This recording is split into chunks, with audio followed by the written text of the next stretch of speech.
Moving on to the focus for today, senators from the north have lamented the increasing level of insecurity across their geopolitical zones. Lamenting the incessant killing, the Senate Whip Ali Ndume noted that the issue is out of hand as bandits were taking over. The former Zamfara state governor lamented that the state is surrounded by two major forests, Shugugu and Urugu, which provide adequate cover for the bandits, making Zamfara state more vulnerable to such attacks than any other state in northern Nigeria. Borno State has also been experiencing a lot of attacks by insurgents as no local government is spared.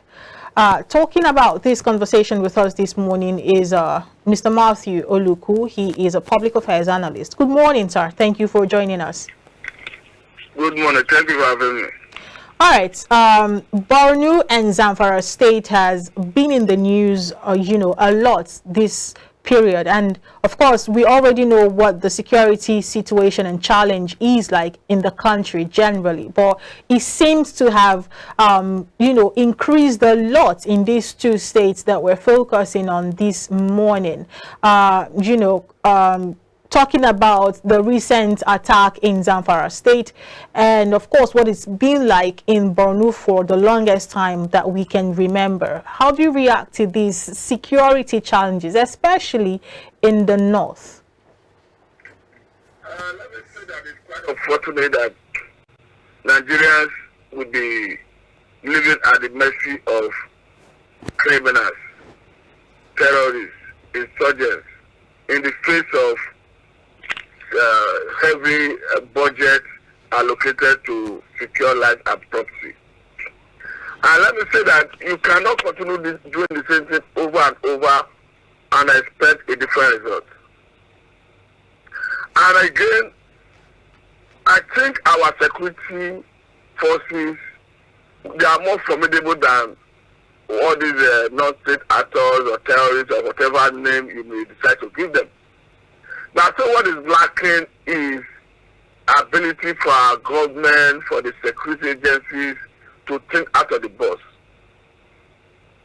Because it is quite unthinkable that after Muhammadu Buhari's government spending huge amount of money on security, I can remember at the point where they have to project $1 billion from SS crude account, part of which was used to buy the Tucano jets. We don't know the detail of the other spending, but we believe that it was expended on security issues, and we are still here at this level. It's quite unfortunate. And I think that takes us to who manages the security architecture. Because it's understandable that security is one of the cardinal areas of governance going by Nigerian Constitution. The Constitution is unambiguous about it when it says that the welfare of Nigerians and their security shall be the primary purpose of governance. So to that extent, I think any government should take it as a matter of priority. It should be the first item on any government's scale of preference. Then, if that is the case, appointing minister to manage that portfolio should have been somebody who have track record of performance, who have a profile that details on security area. So it's quite unfortunate that we are seeing an accountant being deployed to manage defense. I'm talking about the substantive Minister of Defense, the Minister of State for Defense, the former Zamfara state governor. It's quite unfortunate that even as a governor who could not manage the security of the state is now being brought at the center as the Minister of State for Defense. So it begins to beat all imagination. What will you want them to do at that level? When we saw the likes of Edu, the man in charge of finance, we were happy that is a rank in the rank coup. We saw the likes of the former governor of Ebonyi State, Debumai, to manage wars. Yes, this is a rank in a rank coup. We needed to see similar thing in defense. Now, unfortunately, to be quite honest with you, I'm not comfortable with the names and seeing to manage the first. I don't have any issue against that person. But we are looking at if we must deliver, you need somebody with record of experience in an area. And let's assume you didn't study in an area. It's understandable any individual would have gotten choice of area to study, but it's another thing to build career in an area. One, you didn't study in that area. Secondly, your career path did not follow that area. So what are you going to do in that area? How do you move to bring results? That's on one hand. Then secondly, I think this thing has gone in the front burner to the extent that almost everybody can extrapolate and tell you that this is a likely solution. I think the major problem is we are not driving the process through technology. We have said this over and over. I don't know whether the government personalities, whether the government official, whether the government itself take note of all this.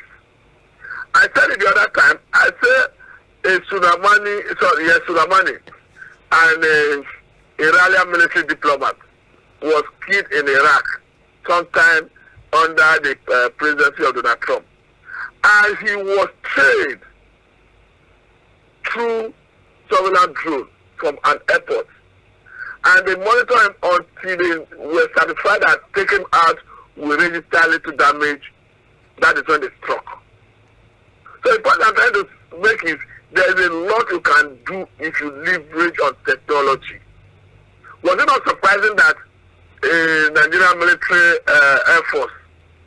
Nigerian military jet that was going on an evacuation mission was allegedly brought down by bandits? I think it's the local government of Niger State or so.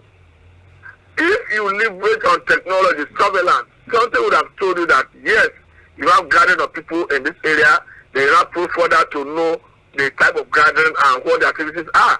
We understand in the time past, not under this administration anyway, that our military Air Force jet bomber bombed an IDP camp.